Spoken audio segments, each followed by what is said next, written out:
आज माझ्या मम्मीनं मला आंब्याचा ज्यूस बनवण्यासाठी सांगितलं होतं. तर फ्रीजमधून वगैरे मी आंबे वगैरे काढून घेतले आणि एका पातेल्यामध्ये धुण्यासाठी पाणी वगैरे घेतली.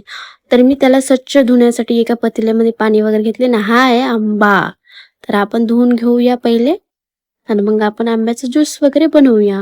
जे काही डस्ट वगैरे असेल ते आपण काढून घेऊया स्वच्छ पाण्याने आणि एका साईडनं पातेल्यामध्ये ठेवून देऊया. आणि झाले पण माझे धुवून वगैरे छानपैकी क्लीन वगैरे करून घेतली.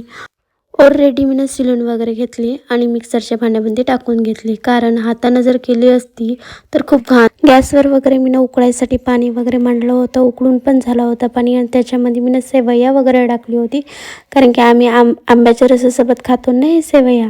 खाल्लं का कधी? कारण की गव्हाच्या बनवल्या जात असते. 5 मिनिटातच उकडून वगैरे झाले होते ना, बाहेर उतरवून वगैरे ठेवली होती ना. मोठी चाळणी घ्यायची, चाळणीमध्ये वगैरे नाही का हे सेवया वगैरे मी ओतून वगैरे घेतली होती. ओतून घेतल्यावर मग हा गरम पाणी जे आहे ना ते कटोऱ्यामध्ये साचून जाईल.